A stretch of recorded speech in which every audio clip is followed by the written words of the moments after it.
साथ है। Supreme court का फैसला है कि अनुच्छेद 370 को निरस्त करना सही है।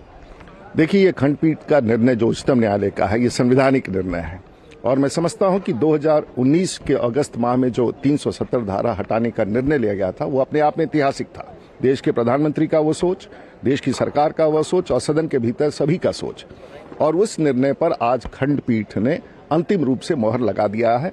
और मैं समझता हूं कि अपने आप में भारत के संविधान के तहत उच्चतम न्यायालय का जो निर्णय है वो ऐतिहासिक है और अब किसी प्रकार का इस पर कोई सवाल जवाब का प्रश्न नहीं उठता। कुछ नेता, कुछ राजनीतिक नेता और कुछ सामाजिक नेता ये कह रहे थे कि सुप्रीम कोर्ट में लंबित है, तो अब इस फैसले के बाद उन सबको ये मान लेना चाहिए और इस पर कोई भी जो विवाद की गुंजाइश है वो पूरी तरह खत्म हो जानी चाहिए। पूरी तौर से हमारे लिए उच्चतम न्यायालय अंतिम रूप से वो न्यायालय है जहां संविधान की रक्षा की जिम्मेवारी है और मैं समझता हूं कि इस निर्णय के बाद देश के संविधान के रक्षक जो उच्चतम न्यायालय है उसने ये फैसला सुना दिया और कोई किसी प्रकार का विवाद नहीं है।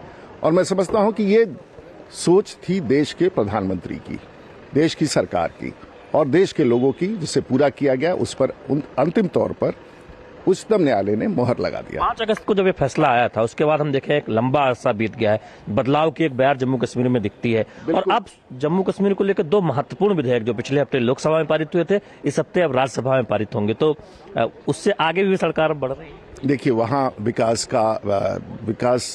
बिल्कुल चरम सीमा पर है, लोग खुश है, बाहर से आने वाले यात्रियों की संख्या बढ़ी है और विकास और जितने कानून पिछले 70 साल से कश्मीर के लोगों को बाधित किया गया था, उनसे वंचित किया गया था, आज कश्मीर में वो तमाम कानून लागू करके वहाँ के उन गरीबों को, वहाँ के उन नौजवानों को, वहाँ की महिलाओं को, वहाँ के वृद्धों को वो सब कुछ मिल रहा है जो 70-75 साल में वंचित थे। बहुत बहुत धन्यवाद राजीव प्रताप रूडी। सुप्रीम कोर्ट के फैसले के बाद जब सुप्रीम कोर्ट ने अनुच्छेद 370 निरस्त करने के केंद्र सरकार के फैसले को वैध ठहराया और उसके बाद उनका कहना है कि अब जो लोग भी थोड़ा बहुत उस पर बात अपनी कहते थे, सवाल उठाते थे, वो पूरी तरह से अब ये साफ हो गया है जब सुप्रीम कोर्ट ने भी वैध ठहराया है सरकार के फैसले को। अनुच्छेद 370 निरस्त होने के बाद जम्मू कश्मीर में बदलाव दिखाई दे रहा है। कैमरामैन प्रमोद नेगी के साथ शैलेंद्र मिश्र, डीडी न्यूज, दिल्ली।